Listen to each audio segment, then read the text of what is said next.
let's welcome in our weekend panel. Joining us right now, our reporter for the Daily Caller, Brianna Lyman. Good morning, Brianna. Great to see you, and I always love your pink background. So pretty. Thank you so much. Good morning. All right, but first we're going to dive right in there. Let's start with some major news out of Pennsylvania. Now, that's my home state, so I've been watching it extra closely. Senatorial candidate Dave McCormick has conceded in the GOP primary election to Dr. Mehmet Oz. Now, were you surprised that McCormick conceded before that recount was 100% complete? Yeah, I was. And I think a lot of people were too, given how close the margin was between these two candidates. I would probably err on the side and say it has a little something to do with the fact that former President Donald Trump did endorse Dr. Oz, and that Dr. Oz does have the backing of more mainstream conservatives. But what I think the hidden nugget here of the story is that one of the issues was what was going on with the ballots in Pennsylvania, right? The ballots that were missing postmarks and dates. And that's something that's very reminiscent of what happened in 2020. And it kind of stokes fear of what's going to happen during the midterms and possibly during 2024 if the courts can't get a handle on the issues that are still plaguing our elections. Yeah, Brianna, I'm glad you brought up that point because I covered the primary in Pennsylvania and was there on primary night at Dave McCormick's camp following that very closely. It was such a tight race. And at the end of that night, you had both candidates projecting victory. They were very confident. And that was the big question is this going to boil down to the Trump endorsement? And when you speak to voters in Pennsylvania, the voters that I spoke with said that there were two factors. One of this was what you and I discussed, Katrina, is that it was very important to a lot of Pennsylvanians to have a candidate that lived in the state. They didn't necessarily view Oz that way, right? Right. And then the second factor, of course, is playing into, a lot of voters I spoke with said the Trump endorsement didn't matter to them, but clearly, Brianna, it did put a little bit of a dent in the campaign. Yeah, it absolutely did. Trump's endorsement, we know from polls. I mean, a majority of GOP people want Trump involved in the Republican Party in some aspect. So I would say that it definitely kind of pushed Dr. Oz over the edge. And again, do I think that McCormick should have necessarily just conceded? No, he could have waited for a recount. Who knows? Maybe he could have won. That's up for grabs. But I do think that Trump's endorsement, again, it proves fruitful, right? Because we think about what happened in Ohio. When Trump endorsed all those candidates recently, they did great. And I think it's a sign that if you don't have Trump's endorsement, you are likely not going to do well in a Republican primary or in the general election.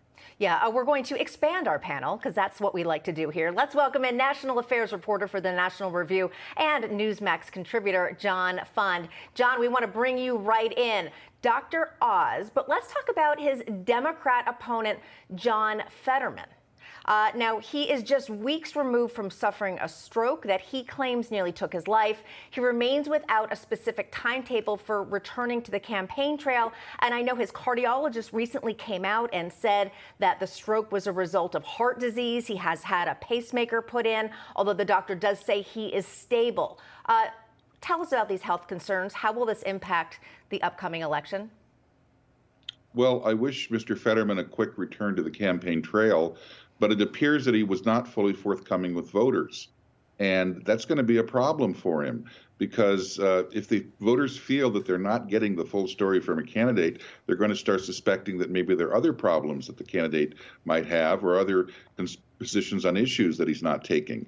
I just wanted to mention, by the way, that the Dr. Oz race was very interesting because Dr. Oz is a very unusual candidate. He's a dual citizen. He is a Muslim American. Although he has certainly raised his children in the Christian faith. And Donald Trump's endorsement was a validation of Dr. Oz to a lot of people who might have been concerned about an American with such an unusual background. And of course, he was also a very good friend of Melania Trump. I think Melania Trump had played a great role in getting that endorsement. Anyway, Dr. Oz, if he wins this race in November, and I think he will be the first Muslim American in the United States Senate, and he will be a conservative. And I think that's going to be a very big step forward for the diversity of the Republican Party. John, I want to follow up with you. What does this mean for the proxy war happening right now between Senate Majority Leader Mitch McConnell when you look at this Trump endorsement and the shape that the Senate may take when it comes to the makeup of Republicans in it? I don't think Mitch McConnell had much of a stake in this Pennsylvania race. I think he told people privately he would be happy with either candidate.